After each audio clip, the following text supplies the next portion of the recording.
Well, good afternoon. That was a heck of a way to start the video, wasn't it? Well, I didn't even see him. I guess he didn't want to be seen today. I'm going to continue with chapter 6 after all that excitement.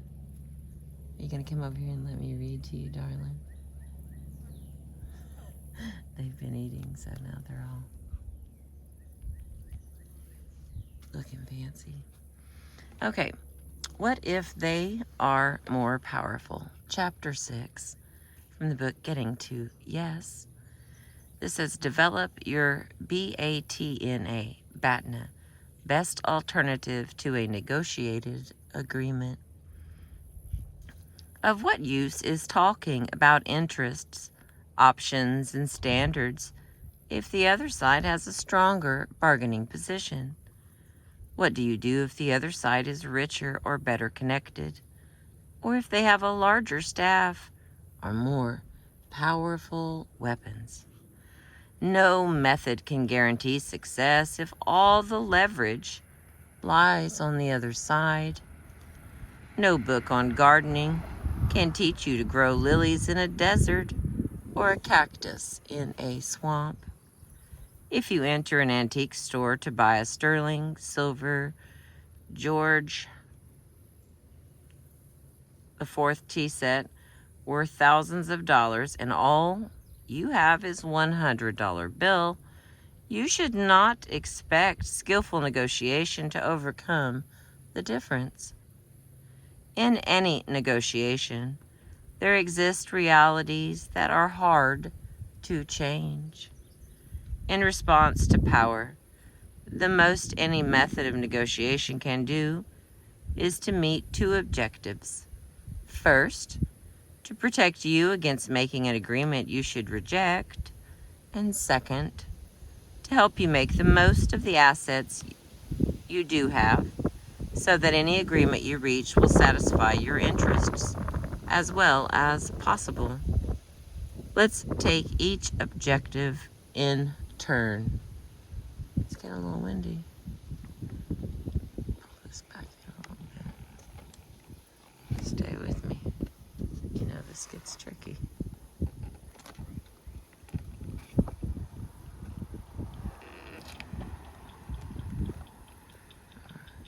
Let's get back a little more. I see you. I didn't forget you. I still see you. Okay. Protecting yourself. When you are trying to catch an airplane, your goal may seem tremendously important. Looking back on it, you see you could have caught the next plane. Negotiation will often present you with a similar situation. You will worry, for instance, about failing to reach agreement on an important business deal in which you have invested a great deal of yourself. Under these conditions, a major danger is that you will be too accommodating to the views of the other side, too quick to go along. The siren song of "let's all agree and put an end to this" becomes persuasive. You may end up with a deal you should have rejected. And the next, the cost of using a bottom line.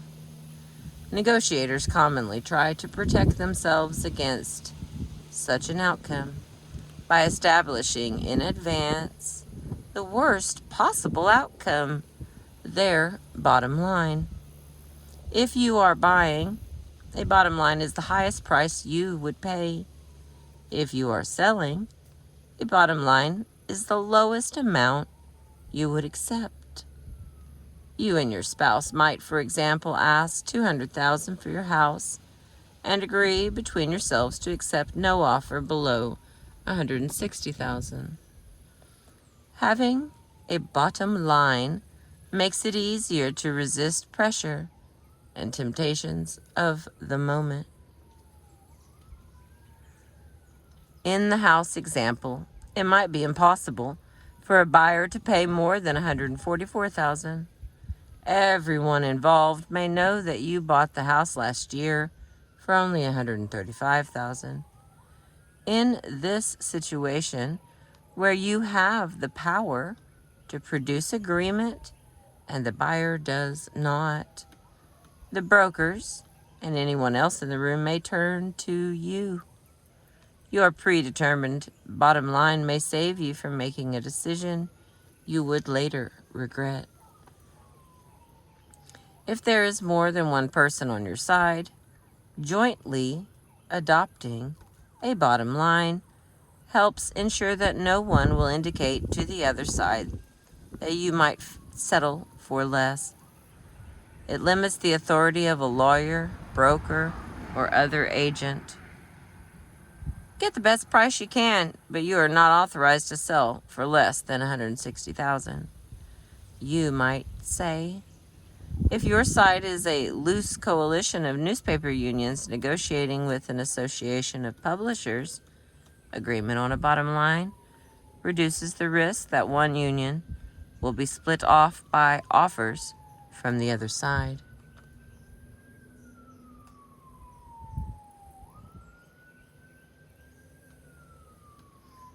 I know it looks like I'm way out in the country, but oh, that's the babies.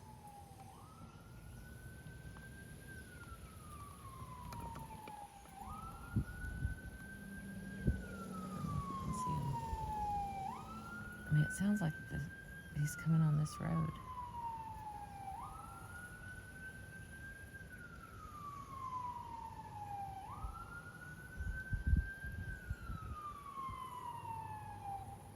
Wow, look at there. But the protection afforded by adopting a bottom line involves high costs. It limits your ability to benefit from what you learn during negotiation. By definition, a bottom line is a position that is not to be changed. To that extent, you have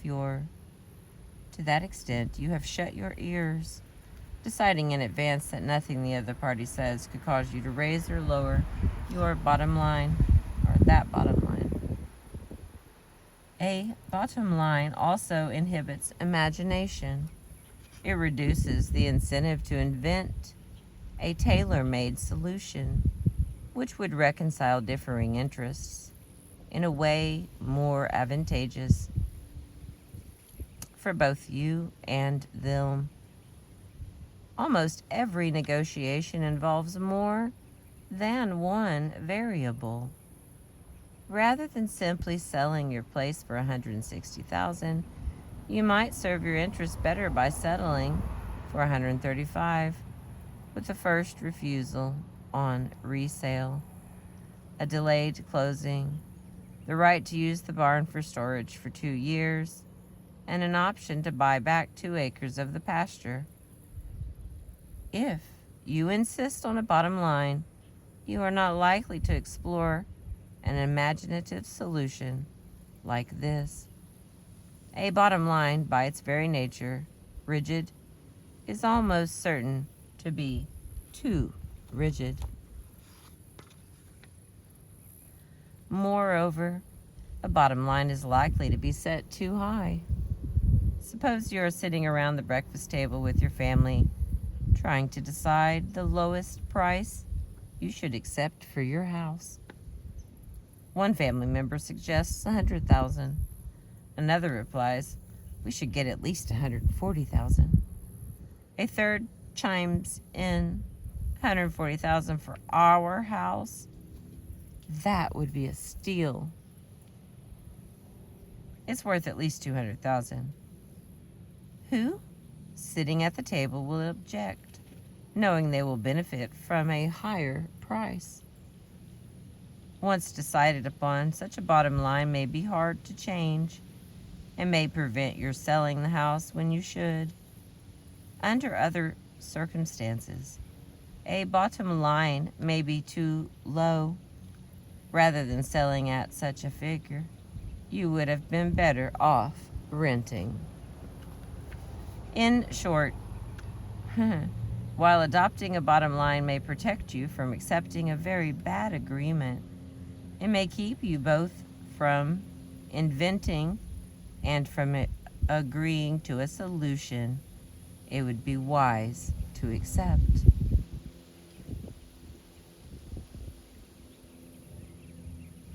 An arbitrarily selected figure is no measure of what you should accept.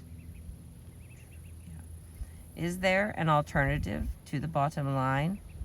Is there a measure for agreements that will protect you against both accepting and agreement? You should reject, and rejecting an agreement you should accept. There is. Oh my gosh. You guys have sneaked up on me. I didn't even see you. Hi. Hi, babies. Oh my goodness. Look at that. Yes, I'm fine. I don't hurt babies.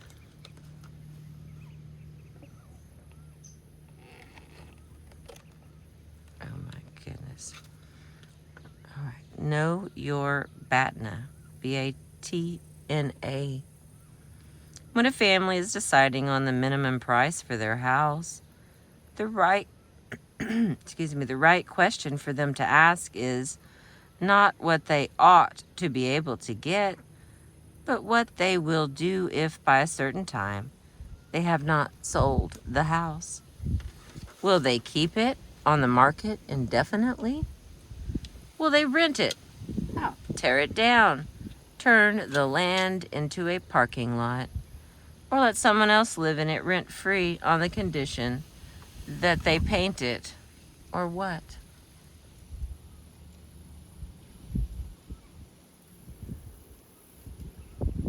Which of those alternatives is most attractive, all things considered?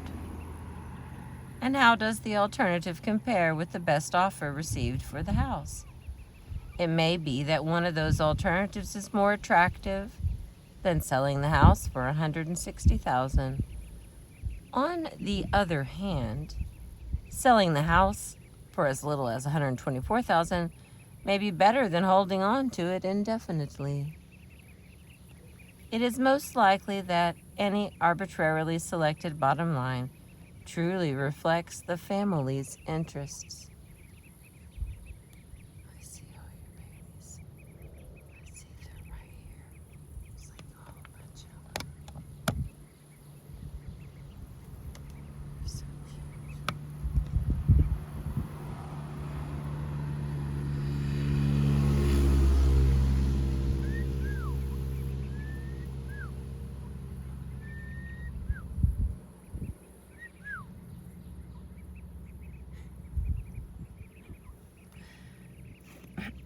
Sorry. They're terribly adorable. Okay, back to our story here. Excuse me.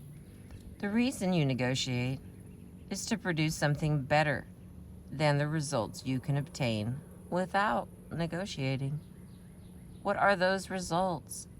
And what is the alternative? What is that alternative? What is your BATNA, BATNA, your best alternative to a negotiated agreement? That is the standard against which any proposed agreement should be measured. That is the only standard which can protect you both from accepting terms that are too unfavorable and from rejecting terms it would be in your interest to accept. Your BATNA not only is a better measure, but also has the advantage of being flexible enough to permit the exploration of imaginative solutions. Instead of ruling out any solution which does not meet your bottom line, you can compare a proposal with your BATNA to see whether it better satisfies your interests. The insecurity of an unknown best alternative to a negotiated agreement. If you have not thoroughly... Okay, start that over again. The babies are back. I can see them on the side of my eye. Okay, if you have not thought carefully about what you will do if you fail to reach an agreement, You are negotiating with your eyes closed. You may, for instance, be too optimistic and assume that you have many other choices. Other houses for sale, other buyers for your secondhand car, other plumbers, other jobs available, other wholesalers, and so on. Even when your alternative is fixed, you may be taking too rosy a view of the consequences of not reaching agreement. You may not be appreciating the full agony of a lawsuit, a contested divorce, a strike, an arms race, or a war. One frequent mistake is psychologically to see your alternatives in the aggregate. You may be telling yourself that if you do not reach agreement on a salary for this job, you could always go to California or go south or go back to school or write or work on a farm or live in Paris or do something else. In your mind, you are likely to find the sum of these alternatives more attractive than working for a specific salary in a particular job. The difficulty is that you cannot have the sum total of all those other alternatives. If you fail to reach agreement, you will have to choose just one. In most circumstances, however, the greater danger is that you are too committed to reaching agreement.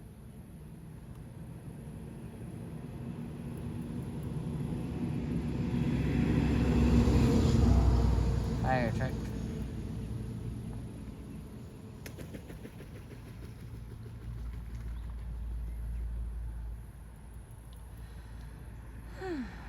Okay. The difficulty is that you cannot have the sum total of all those other alternatives.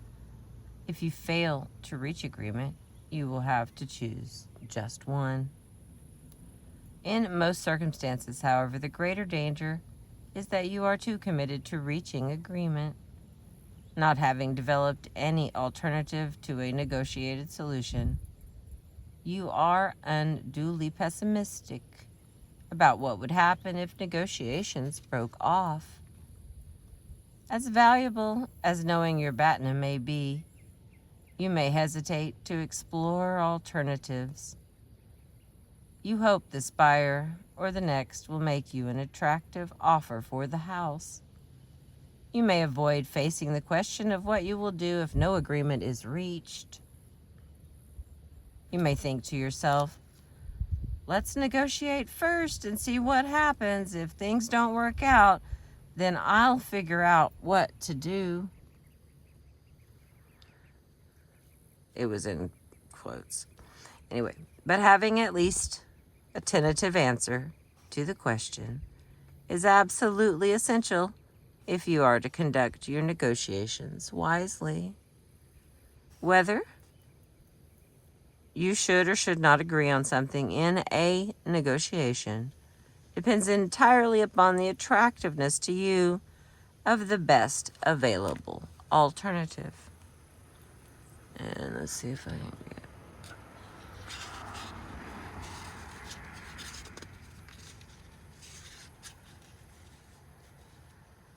Oh man, there's like 3 pages left. All right.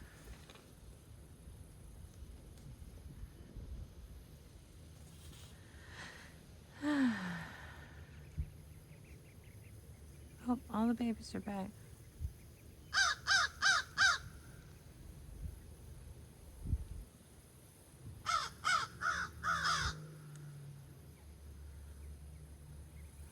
Formulate a tripwire. Although your BATNA is the true measure by which you should judge any proposed agreement, you may want another test as well in order to give you early warning that the content of a possible agreement is beginning to run the risk of being too unattractive. It is useful to identify one far from perfect agreement that is better than your best alternative. to a negotiated agreement. Excuse me. Before accepting any agreement worse than this tripwire package, you should take a break and re-examine the situation. Like a bottom line, a tripwire can limit the authority of an agent. Do not sell for less than $158,000, the price I paid plus interest, until you've talked to me. A tripwire should provide you with some margin and reserve. If after reaching the standard reflected in your tripwire, you decide to call in a mediator, you have left him with something on your side to work with. You still have some room to move.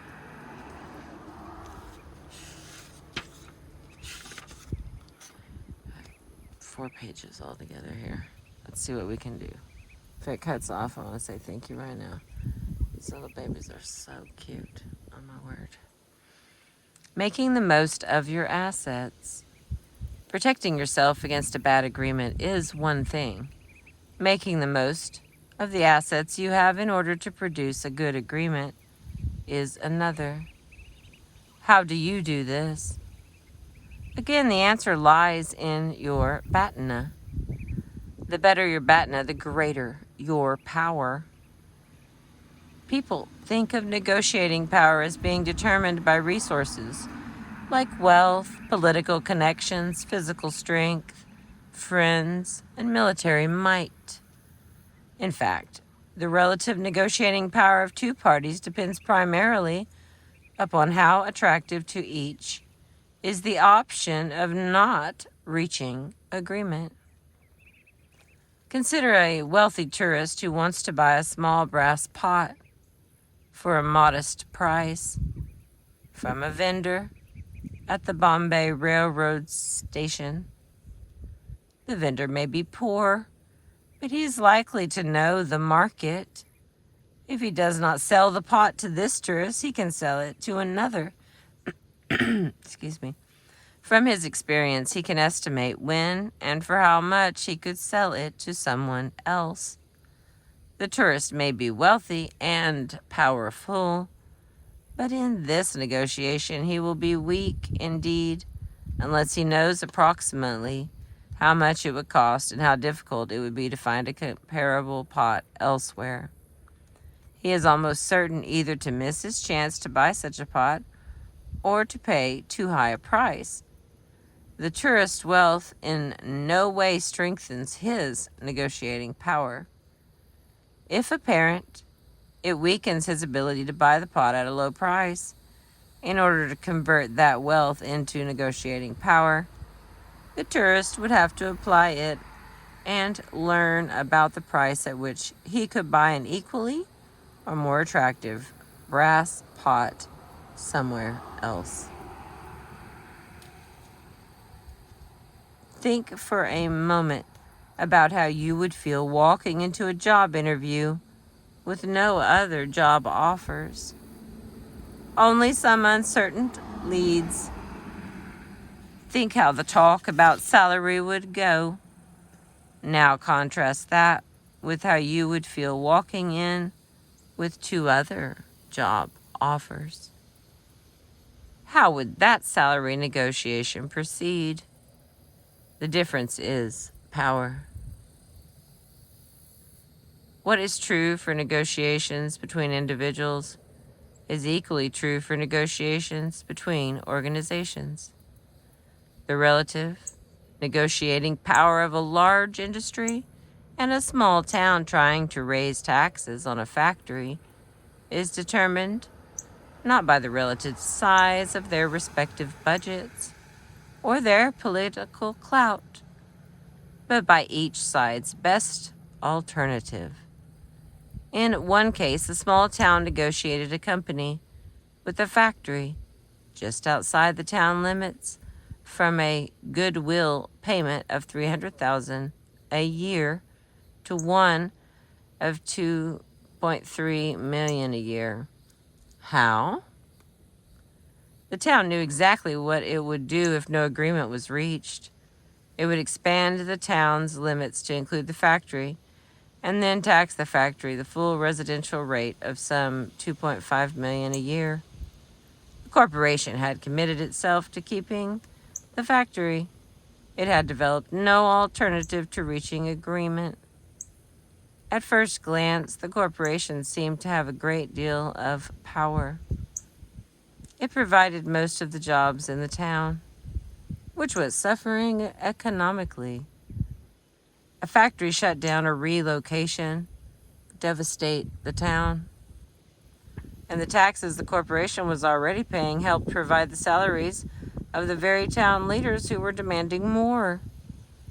Yet, all of these assets, because they were not converted into a good BATNA, proved of little use. Having an attractive BATNA, the small town had more ability to affect the outcome of the negotiations than did one of the world's largest corporations. And the next, develop your BATNA. Vigorous exploration of what you will do if you do not reach agreement can greatly strengthen your hand. Attractive alternatives are not just sitting there waiting for you. You usually have to develop them. Generating possible BATNAs requires 3 distinct operations. 1. Inventing a list of Number 1, inventing a list of actions you might conceivably take if no agreement is reached. Number 2, improving some of the more promising ideas and converting them into physical alternatives. And number 3, selecting tentatively the one alternative that seems best. The first operation is inventing. If by the end of the month Company X does not make you a satisfactory job offer, what are some things you might do? Take a job with Company Y? Look in another city? Start a business on your own? What else? For a labor union, alternatives to a negotiated agreement would presumably include calling a strike, working without a contract, giving a 60-day notice of a strike, asking for a mediator, and calling on union members to work to rule. The second stage is to improve the best of your ideas and turn the most promising into real alternatives. If you are thinking about working in Chicago, try to turn that idea into at least one job offer there. With a Chicago job offer in hand, or even having discovered that you're unable to produce one, you are much better prepared to assess the merits of a New York offer. While a labor union is still negotiating, it should convert the idea of calling in a mediator and of striking into drafts of specific operational decisions ready for execution. What? The union might, for instance, take a vote of its membership to authorize a strike if a settlement is not achieved by the time the contract expires.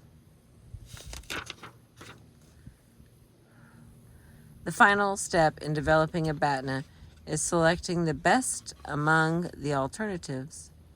If you do not reach agreement in the negotiations, which of your realistic alternatives do you now plan to pursue?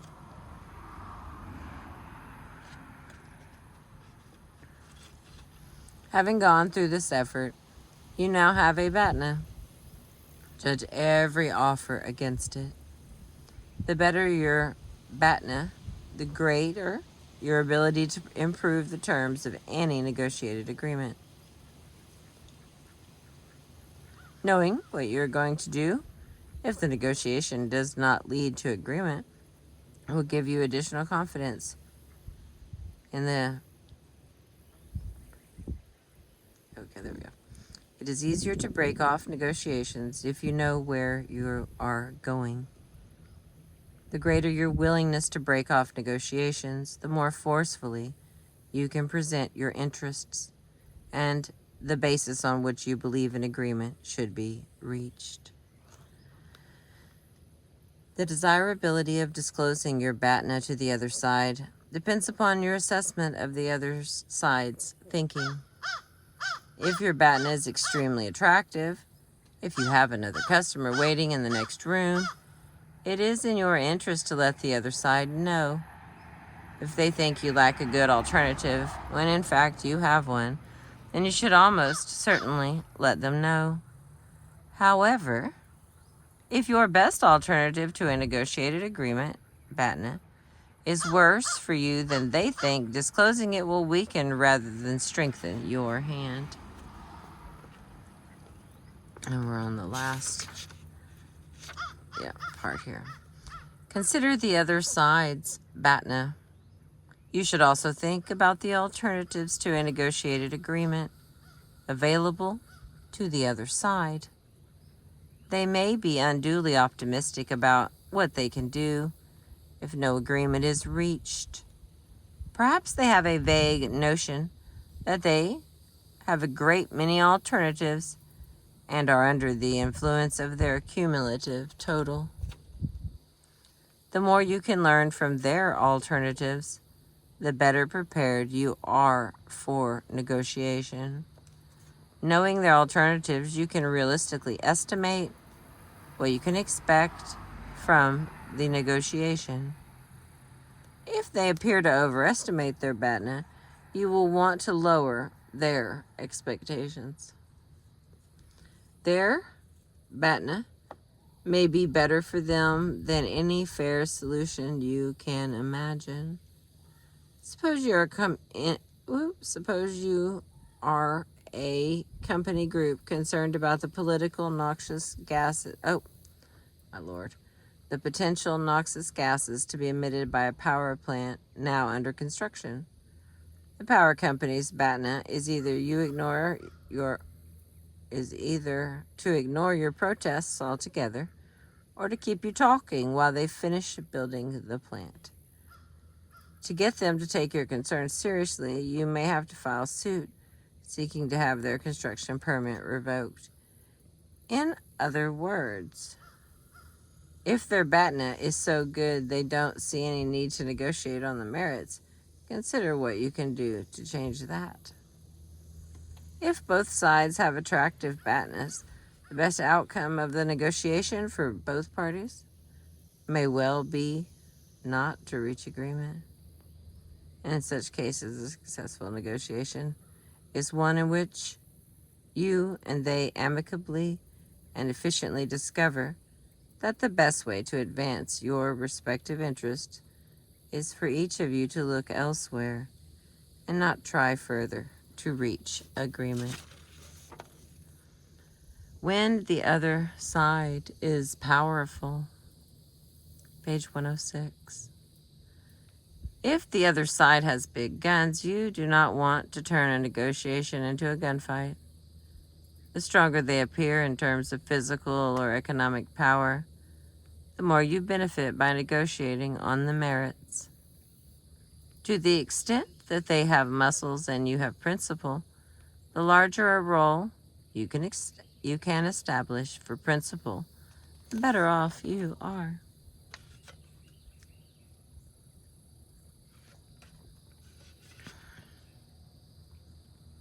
Having a good BATNA can help you negotiate on the merits. You can convert such resources as you have into effective negotiating power by developing and improving your BATNA. Apply knowledge, time, money, people, connections, and wits into devising the best solution for you independent of the other side's assent. The more easily and happily you can walk away from a negotiation, the greater your capacity to affect its outcome.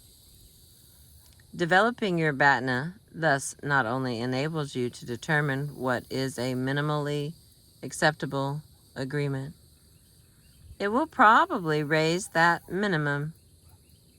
Developing your BATNA is perhaps the most effective course of action that you can take in dealing with a seemingly more powerful negotiator. All right. That is the end of chapter 3. I squeezed it all in one. I'm still reading the book, getting to yes. Thank you for being with me. I appreciate you.